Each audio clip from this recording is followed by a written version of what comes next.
हुरिया ने सोए हुए अहमद को देखा तो बेइख्तियार मुस्कुरा दी। सोया हुआ अहमद उसे बहुत प्यारा लगता था। अक्सर वो सोए हुए को चूमना शुरू कर देती और वो डिस्टर्ब होकर उठ जाता और नींद पूरी ना होने की वजह से रोता और हुरिया को तंग करता। हुरिया ने एक नज़र साथ बिछाती घड़ी को देखा और फिर अहमद के साथ बेड पर बैठते हुए उसके माथे पर प्यार किया और उसके बालों में उंगलियां फेरते हुए उसे उठाने लगी। अहमद उठ जाओ, सुबह हो गई है और गुड बॉय सुबह सवेरे उठ जाते हैं। मम्मा सोने दें, नींद आ रही है। अगर आप सोते रहोगे तो स्कूल कैसे जाओगे? हुरिया ने अहमद को गुदगुदाते हुए पूछा। मुझे स्कूल नहीं जाना, स्कूल गंदा है। अहमद ने हुरिया के हाथ हटाते हुए कहा, बेटा ऐसा नहीं कहते। अगर आप स्कूल नहीं जाएंगे तो एक दिन बड़ा आदमी कैसे बनेंगे? लिहाजा जल्दी तैयार हो जाएं। बाबा आज डिनर में क्या बनाऊं? हुरिया ने कर्नल साहब को चाय का कप पकड़ा कर साथ रखी कुर्सी पर बैठते हुए पूछा। जो आपका दिल करे बेटा, मैं तो बस कुछ लाइट ही खाऊंगा। मैं सोच रही थी कि आज सैम का फेवरेट कुछ बना लूं। सुबह नाश्ता भी ठीक तरह से नहीं किया उसने। हाँ बेटा, मैं भी 2-3 दिन से देख रहा हूँ वो कुछ चुप सा है। कुछ बताया उसने तुम्हें? नहीं बाबा, मेरी तो उससे कोई बात नहीं हुई। हो सकता है ऑफिस में काम की कुछ टेंशन हो। बाबा वो मैंने कुछ सोचा है सैम के बारे में। अगर आप मसरूफ़ नहीं हैं तो मैं आपसे कुछ बात करना चाहती हूँ। होरिया ने हिचकिचाते हुए कहा।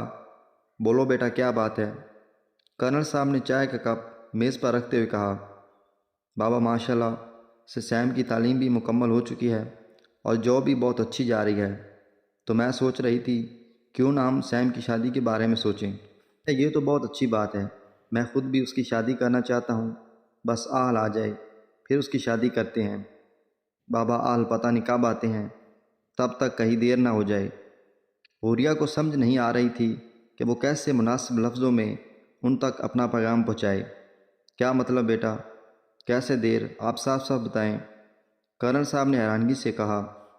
बाबा वो मैं सोच रही थी कि हम सैम के लिए माई को मांग लेते हैं, लेकिन कल खाला से मेरी फ़ोन पर बात हुई तो उन्होंने बातों बातों में माई के लिए आए एक रिश्ते का जिक्र किया। बाबा माही बहुत अच्छी लड़की है, मुझे बहुत पसंद है। इसलिए मैं चाहती हूँ कि हम खाला से बात कर लें, इससे पहले कि देर हो जाए। हुरिया ने बिलाखिर अपने दिल की बात कह दी।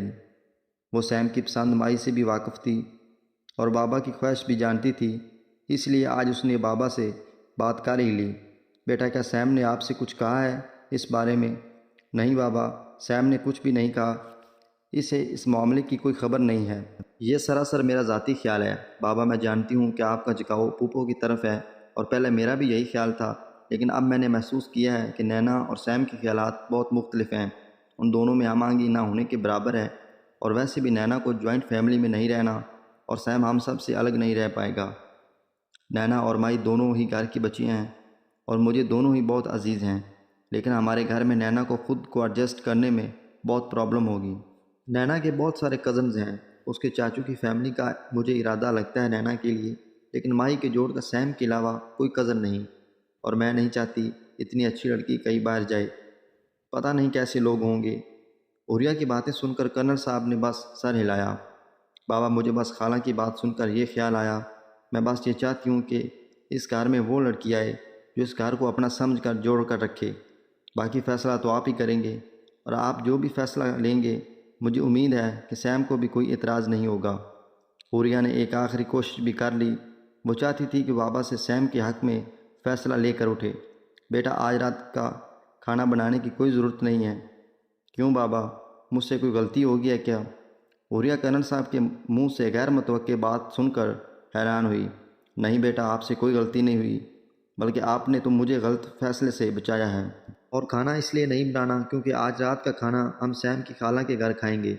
आप बस सैम से बात कर लेना, फिर हम आज ही चलेंगे। कर्नल साहब ने मुस्कुराते हुए कहा। थैंक यू बाबा, आप बहुत अच्छे हैं। सैम बस आता ही होगा, मैं इससे बात करती हूँ। मुझे उम्मीद है कि इसे आपके फ़ैसले पर कोई एतराज़ नहीं होगा। हुरिया की बात सुनकर कर्नल साहब ने इसके सर पर हाथ रखा और अपने कमरे की तरफ बढ़ गए। ममा हम चाची से मिलने कब जाएंगे? अब तो चाचू भी आ गए हैं। अहमद अपने छोटे से प्लास्टिक के बने हुए घोड़े पर बैठा झूल रहा था और साथ में हुरिया का सर भी खा रहा था।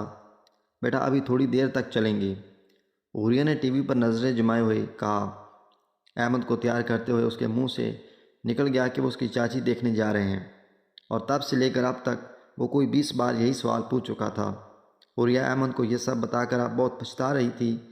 مما جلدی چلیں نا، مجھے اپنی چاچی دیکھنی ہے۔ احمد اب اگر آپ نے ایک بار بھی اور جانے کا کہا تو میں آپ کو بالکل بھی اپنے ساتھ نہیں لے جاؤں گی۔ حوریہ نے دھمکی دی۔ اچھا ٹھیک ہے، میں نہیں بولوں گا، لیکن آپ نے مجھے لے کر جانا ہے۔ میں اپنی چاچی دیکھوں گا، ٹھیک ہے؟ اب آپ چپ کر کے ٹی وی دیکھو۔ مما آپ نے بینگلز کیوں اتاری ہیں؟ ایک اور سوال آیا۔ احمد بہت ذہین بچہ تھا اور حوریہ کو ہر وقت بہت دھیان سے دیکھتا رہتا تھا۔ چھوٹی سی تبدیلی بھی بہت جلدی محسوس کر لیتا۔ اسے حوریہ کی چوڑیاں بہت اچھی لگتی تھی، ہر وقت ان سے کھیلتا رہتا، خاص کر سونے کے وقت۔ جیسے جیسے بڑا ہو رہا تھا ویسے ویسے وہ حوریہ کے کاموں میں مداخلت کرتا۔ ٹی وی پر کسی بھی لڑکی کی کوئی چیز اچھی لگتی تو وہ فوراً کہتا، مما آپ بھی یہ لے لو، ایسے بال بناؤ، ایسے کپڑے پہنو۔ وہ بینگلز اس ڈریس کے ساتھ اچھی نہیں لگ رہی تھی تو آپ دوسری پہن لیتی۔ بیٹا اس ڈریس کے ساتھ کی بینگلز نہیں ہے میرے پاس۔ مما جب پاپا آئیں گے نہ تب میں انہیں کہوں گا کہ وہ آپ کو ڈھیر ساری بینگلز لا دیں گے۔ مما پاپا کب آئیں گے؟ احمد کی بات پر حوریہ کا دل یکدم تیز تیز دھڑکنا شروع ہو گیا۔